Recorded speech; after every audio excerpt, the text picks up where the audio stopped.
Now last week saw the aftermath of the birth of Mount Doom, which completely ravaged the Southlands. Normally I'd say, one does not simply change the text of the Southlands into Mordor, but after Adar took over the realm, it became his. Miriel decided to return to Numenor in order to gather more forces, and both Galadriel and Halbrand travelled out together. The Harfoot set out looking for the stranger in order to warn him he was being tracked by Feminem and the people who played Stan and Kim in the music videos. Lastly was Durin, who told Elrond and his son to leave the digging, and he accidentally awakened a Balrog whilst refusing to help the elves. Now that should be fully caught up, and this entry picks up with the stranger. We get a strong focus on his eye, similar to how last week started with Galadriel. Here he is in Elengalen, which is known as the Greenwood, and once the shadow of Dol Guldur spread, this became known as Mirkwood. He finds the apple that Nori gave him last week, but he drops it, only for it to be picked up by what seems to be her. However, it's a trap! And we see the Dweller is here. They say they're there to serve Sauron, but we'll get into it. Now over at Eregion, Galadriel arrives with Halbrand for the elves to heal him. He ends up wandering through Celebrimbor's workshop, and I was sitting there like, you They discuss the essence of Valinor being trapped by Fëanor. He's described as having a distinct personality flaw in that he possessed too much pride, and though he was highly skilled, this need to be marvelled led to the creation of several things that spelled doom for his people. And as for the rings, a lot of them were made by the grandson of Fëanor, with Celebrimbor handling the greatest of the three. In total, 19 were created, with 16 being the ones that Sauron also had a hand in. These were given as gifts, with Sauron planning to use them as a way to bring those that wore them under his sway. Sauron crafted the One Ring himself, and when he put it on, the elves instantly became aware of what was going on. They hid most of them and passed some on to the dwarves, though Sauron gained 15 back and he then passed them out. He gave 9 to the men, knowing that they would be the easiest to manipulate, and the wearers ended up becoming the ringwraiths. He gave 6 to the dwarves, who became very wealthy, but they weren't swayed by Sauron due to their tough spirits. They did however become greedier because of them, which eventually led to their downfall anyway. They of course brought with them the extended life, which wasn't originally planned by Sauron, as he wanted to give them solely to the elves who were already immortal. Now it is important to bear in mind that an additional ring was given at Khazad-dûm, so in total the dwarves had 7. The remaining 3 stayed with the elves, and we get a strong focus on them when the episode comes to fruition. They weren't created in order for the elves to conquer, and instead they were used for healing, understanding, and also creation. The episode is called Alloyed, tying in with how alloys are used to create them, and without Sauron's input they never would have been made. Halbrand calls his knowledge a gift, and this is the first major clue that he's in fact the big bad. Celebrimbor initially pitches the idea of a crown made for Gil-galad, but of course they end up making the rings, which also holds the jewels. Once more there's mention of the unseen world, which we know from the first episode that Sauron was experimenting with. Gil-galad is the only one who sees how dangerous it could be, and he instructs that they all go back to Lindon. Celebrimbor has clearly been manipulated by Halbrand, and Galadriel starts to suspect something is off as the episode goes on. Now the reveal that Halbrand is Sauron is something we've talked about, and whilst we've often said that we don't think it's the case, this is mainly because of how obvious it was, to the point that I honestly thought it was a red herring. My money was on Disa, with her turning into Sauron, and then saying, suck Disa nuts. But you can't win them all, and looking back, there were several clues laced throughout the series that gave away the Halbrand twist. When he first met Galadriel, he warned her about how appearances could be deceptive. Upon being taken to Numenor, he was extremely interested in the Forge, and he constantly pushed his way into trying to be a smith. There was also the whispering in Pharaoh's ears. Sauron in the book is someone who manipulated the character, and this was referred to as whispering, so a subtext. Now he's often hinted at his dark past, and he clearly had crossed paths with Adar before. Now Adar stated that he had killed Sauron, and though Halbrand recognized him, Adar didn't recognize Halbrand. He refused to answer who he was when he was asked to leave the barn, and there was a lot of ambiguity about the character's past. And this also kinda ties back to Gil-galad, who warned in episode 1 that if Galadriel stuck around, then darkness would return to the land. She of course helped Halbrand sail back to the point he was discovered by the men of Numenor, and as I've been saying for ages, it's all connected. Now in the source material, Sauron shapeshifted into the form of Anatar, who was known as the Lord of Gifts. He appeared angelic and went to Celebrimbor and his elven smiths, offering them the knowledge and material to bring about the creation of the rings. Halbrand is a different form to this, with him seemingly being a cast-out king of the Southlands, similar to how Aragorn would be down the line. None of the Southlanders knew who he was, and they simply took his word for it, once more showing how he manipulated his way in. Galadriel is all like, "You dirty rat! You killed my brother!" And though Celeborn was thought to be slain too, we do know that he's still alive due to him popping up later in the timeline. Sauron is said to have come from the shadows, and I think they deliberately did the celestial event with a stranger in his eye to misdirect us into thinking he was the character. However, for the series, he rose once more from the sea, and got revenge on the one who wronged him in Adar. Let me know what you think of the Halbrand twist below, and where you think they're gonna go with the character in the future. Obviously the people of the Southlands still think that he's their king, so I can see him using them as a way to combat Adar's forces. Kinda bad by Galadriel to not at least send a warning to them that Halbrand is the Dark Lord, and they're likely gonna fall under his rule and probably be corrupted by him.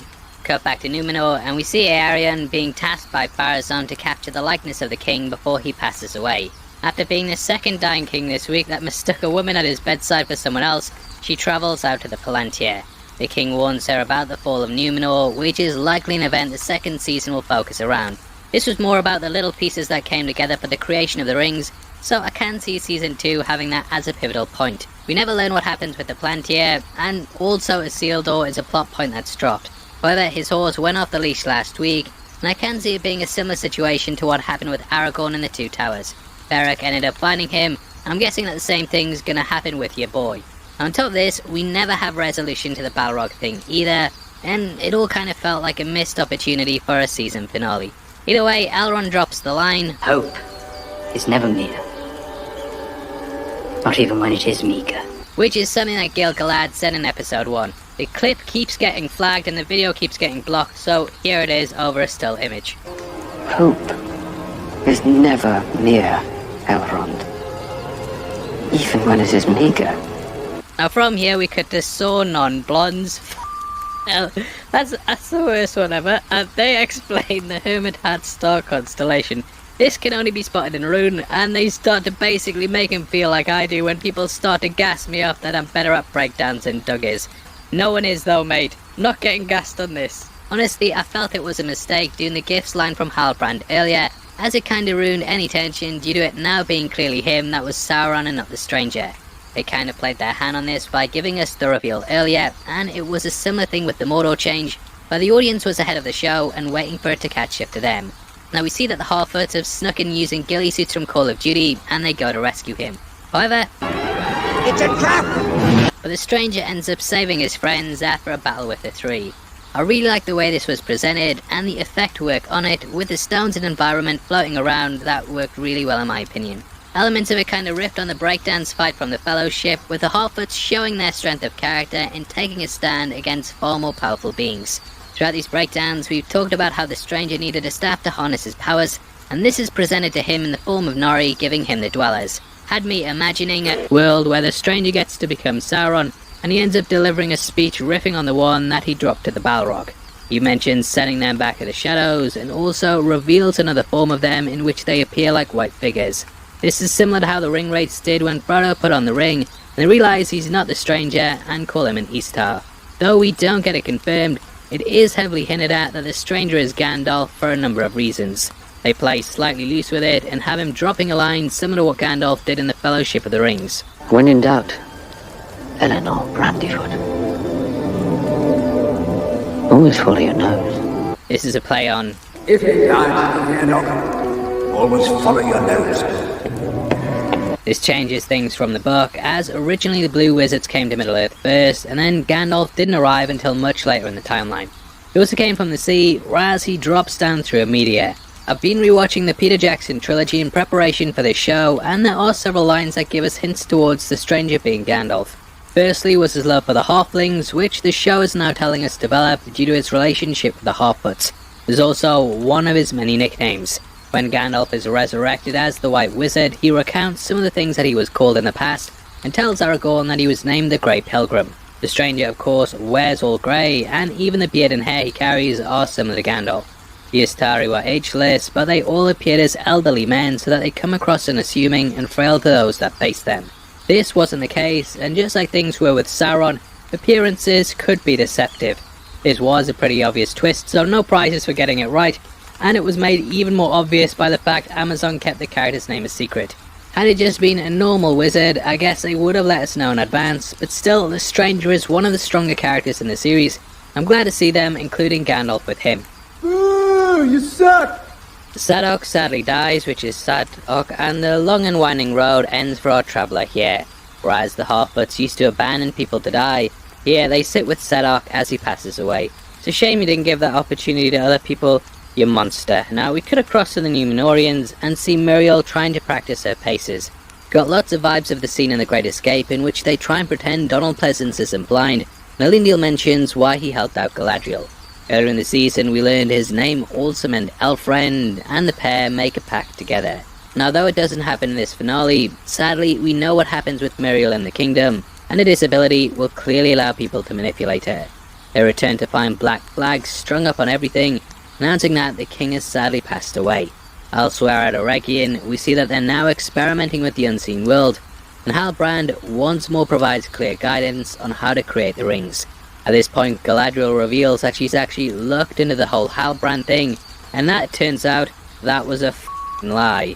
The line of kings in the south is broken, and as we know, Aragorn would come to descend from Elendil and Isildur. When Halbrand said he took the crest of a dead man, he was being literal, and this entire time he's played every single situation.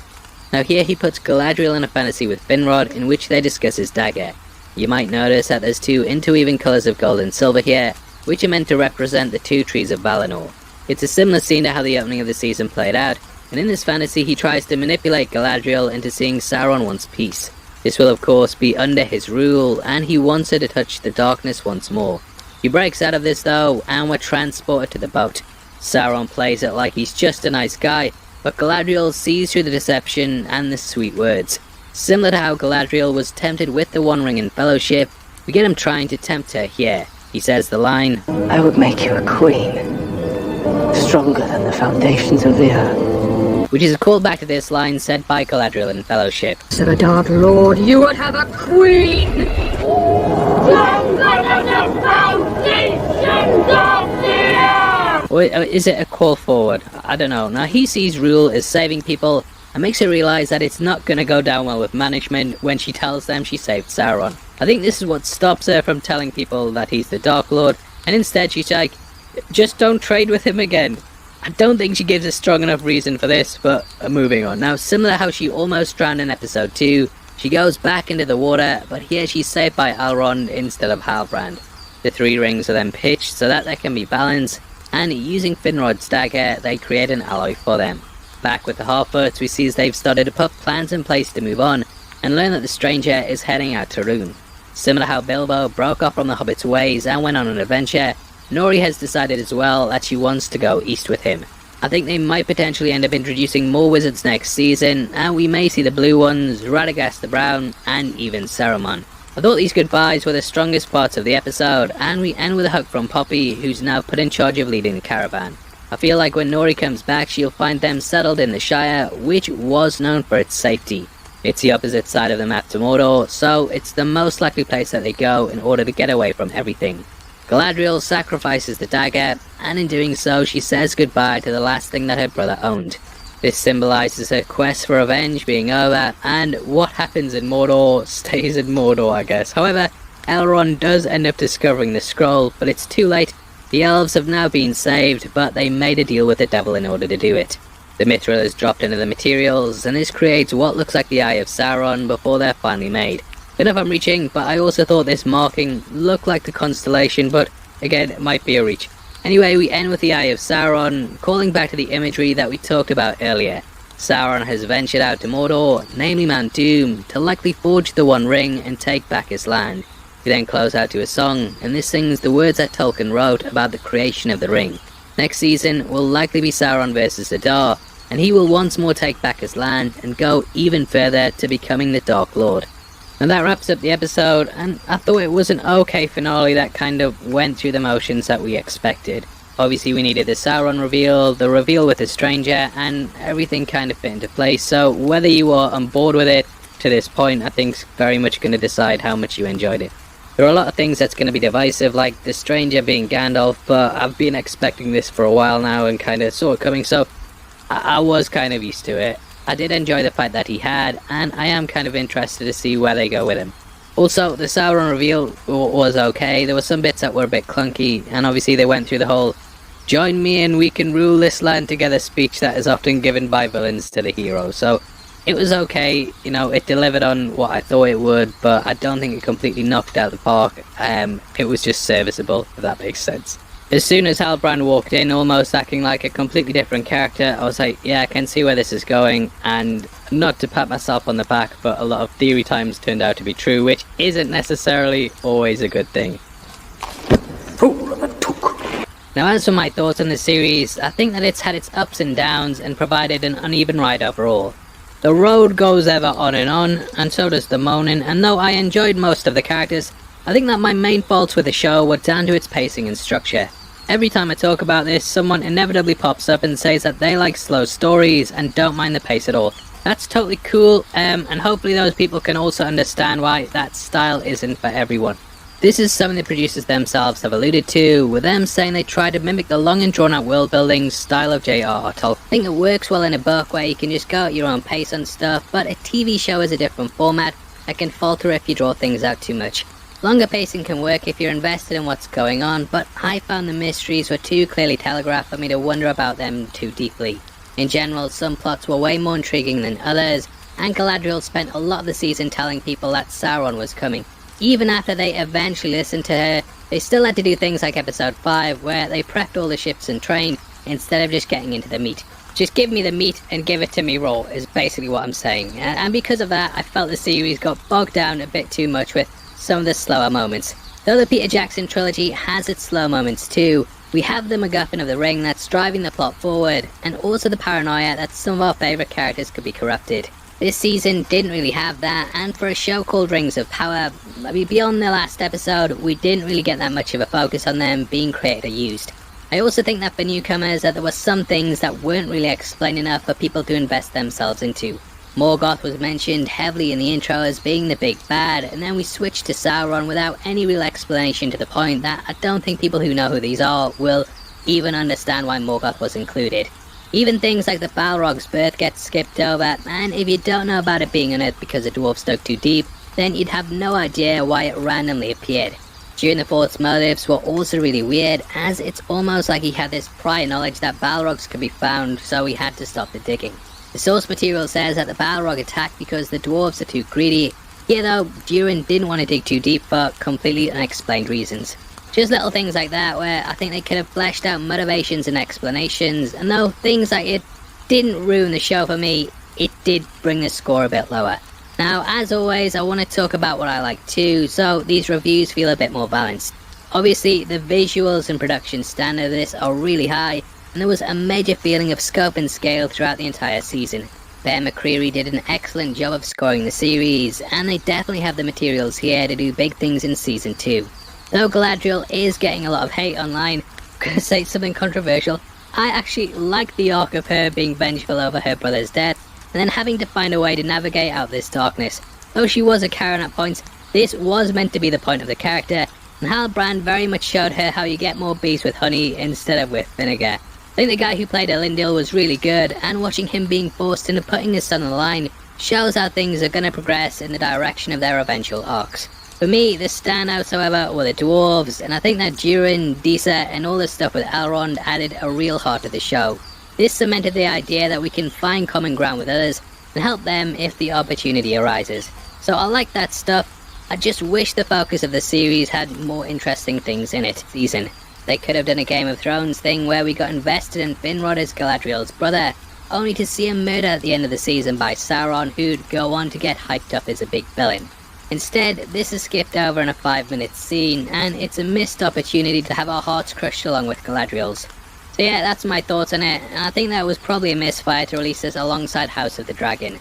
Though tonally they're different, that has kind of sucked the wind out of Rings of Power's sails, and it's made it so that the shows are directly competing with each other. Whether you agree they should be compared or not, there are the comparisons being made, and it was probably a wrong move to release them running side by side. So yeah, in the end, I did enjoy some parts of Rings of Power, but there was too much in between these moments for this to be as good of a season as it could have been. And that it's a no-win situation, and no matter what I say, someone is going to get angry. The weeks I've said I've enjoyed it, I've been called a shill. That's just saying I liked it because Amazon are paying me money. The weeks I've said I've not enjoyed it, I'm a hater. So yeah, you can't win, and I'm done. It was fine. In the end, the real rings of power was the friends we made along the way.